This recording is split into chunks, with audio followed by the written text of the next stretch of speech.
Bonjour à tous. La carrosserie, soudée à l'aide d'acier particulièrement résistant, est très rigide et résiste bien à la corrosion. Si, lors de l'inspection de la voiture, vous trouvez des poches de rouille, faites demi-tour et partez, cela signifie que la voiture a été mal restaurée après un accident. Mais les garnitures chromées gonflent et ternissent après seulement quelques années d'utilisation.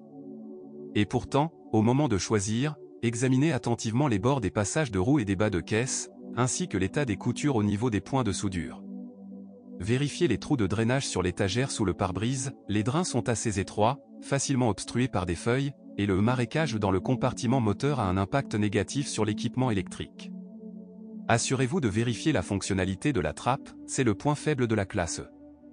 Pendant le fonctionnement, vous devez périodiquement nettoyer et lubrifier ces guides, car la réparation d'un toit ouvrant, et plus encore d'un toit panoramique, coûte cher. De plus, les phares transpirent, en raison de panne des unités d'allumage et de commande, les optiques au xénon tombent en panne, elles se cassent et partent en froid, les buses de la phare et leur couvercle se détachent facilement et sont tout simplement perdus. Tout n'est pas non plus en ordre dans l'habitacle, les vitres électriques, le verrouillage centralisé et le capteur de liquide lave-glace sont défectueux. L'entrée sans clé, la climatisation et la commande multimédia échouent parfois. Le plus populaire des moteurs Eshka, le Turbo 4 de 1,8 litres, s'est également avéré être le plus problématique. Déjà entre 50 000 et 80 000 km, la chaîne de distribution s'étire. Le processus s'accompagne généralement de son métallique caractéristique, qui s'atténue à mesure que le moteur chauffe. Et même un remplacement rapide coûtera cher. Après tout, vous devrez changer non seulement la chaîne avec le tendeur et l'amortisseur, mais également les pignons d'arbre à cames, qui sont montés d'un seul tenant avec l'accouplement hydraulique du déphaseur. Les V6 à essence ont des problèmes similaires, l'engrenage en cermet de l'arbre d'équilibrage s'use prématurément, la chaîne de distribution est étirée et le calage des soupapes s'interrompt. Les moteurs commencent à avoir des ennuis et à mesure qu'ils se réchauffent, un bruissement métallique caractéristique apparaît. Avec le restylage, le design de la chaîne et de son tendeur a changé, mais une pièce neuve résiste rarement à plus de 150 000 km. Dans ce contexte, le G8 ne pose pratiquement aucun problème, mais il est beaucoup plus coûteux à entretenir et craint la surchauffe. Par conséquent, il est indispensable de nettoyer et de rincer les radiateurs tous les 2 à 3 ans. Les bobines d'allumage individuelles, la pompe à eau, les injecteurs et les pompes d'injection de carburant sont à risque pour le V8. Après restylage en 2013, le moteur a été équipé d'une suralimentation, augmentant sa puissance à 407 chevaux, tout en réduisant simultanément le volume à 4,7 litres. Par conséquent, les moteurs diesel dotés d'un système d'alimentation Common Rail sont considérés comme optimaux pour Mercedes. Bien qu'à 4 pattes, les injecteurs à injection piézoélectrique soient initialement tombés en panne. En 2011, les Allemands ont changé de fournisseur, remplaçant les pièces défectueuses de tous les véhicules concernés par des injecteurs Bosch, et les turbodiesels se sont débarrassés de ce fléau. Il ne faut pas oublier de remplacer la courroie de fixation tous les 60 000 km, elle peut s'effilocher et causer bien des ennuis sous le capot. Et le moteur diesel le plus puissant est presque exempt de maladies congénitales. Il vous suffit de faire le plein de carburant de haute qualité et de changer l'huile et les filtres à temps. Mais il n'y a pas beaucoup d'Eshki d'occasion avec un tel moteur sur notre marché. La classe dispose de 4 boîtes de vitesse, une manuelle à 6 rapports, des transmissions automatiques à 5 et 7 rapports, ainsi qu'une transmission automatique à 9 rapports apparue à la fin. Les mécaniques sont inconditionnellement fiables et durables, mais elles sont très rares.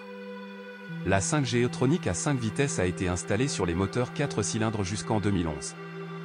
La boîte ne peut pas être qualifiée de fiable exemplaire, elle avait des problèmes avec le convertisseur de couple, mais au cours de la production, de nombreux défauts inhérents ont été corrigés. Par conséquent, vous ne pouvez pas vous attendre à des tours sérieux de sa part. Mais l'AKP7 s'est révélé nettement plus capricieux. Le corps de soupape et le convertisseur de couple sont tombés en panne, le pack d'embrayage s'est usé prématurément, l'unité électronique et le tableau de commande ont mal fonctionné et le câblage a surchauffé. En général, l'équilibre thermique est extrêmement important pour le 7G E-Tronic. Le bloc à 9 vitesses est apparu sur la classe E en 2014 et n'a pas encore eu le temps d'acquérir des statistiques complètes. Même si les Allemands prétendent l'avoir conçu en tenant compte de tous les défauts de ses prédécesseurs. Il n'y a pas beaucoup de plaintes concernant la transmission intégrale.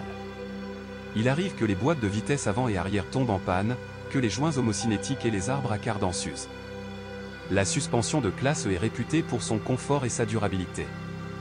De plus, dans cette génération, au lieu d'une conception à double levier, le McPherson habituel est utilisé, il est plus compact, plus simple et plus fiable. Et la suspension arrière a été sérieusement repensée, elle peut désormais supporter des charges évidemment lourdes. La plupart des pièces de châssis peuvent durer 100 000 km, voire plus, sans problème. C'est vrai, seulement dans le cas de ressorts ordinaires. Mais plus de la moitié des voitures sont équipées d'amortisseurs à commande électronique ou d'une suspension pneumatique. Il se distingue non seulement par son excellente douceur avec un roulis minimal, mais également par son coût d'entretien élevé. Par exemple, le remplacement d'éléments pneumatiques par des capteurs de position du corps se calcule en nombre comportant 5 zéros.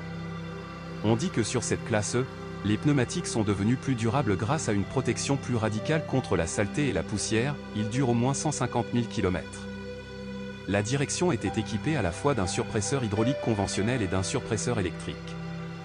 De plus, le plus avancé ne pose généralement pas de problème. Mais la pompe hydraulique s'use assez rapidement, sa durée de vie est fortement influencée par le style de conduite et la largeur des pneus. Le support lui-même dure assez longtemps et les tiges avec pointe ne souffrent pas de casse. L'électronique tombe en panne, après un certain kilométrage, un verrou électronique est activé, bloquant le cardan de direction. Certes, nos Oculibins n'ont appris à redonner vie à l'arbre de direction que pour un tiers de ce montant. Comme vous pouvez le constater, la complexité de la conception de la classe E entraîne des problèmes. Cependant, toutes les pannes ci-dessus ne se produiront pas sur votre copie. Et pour minimiser les problèmes, recherchez une version diesel avec une transmission manuelle, il existe de nombreuses options de ce type en Europe. Si vous possédez ou aviez un tel modèle, partagez des informations sur ce qu'il casse et comment dans les commentaires.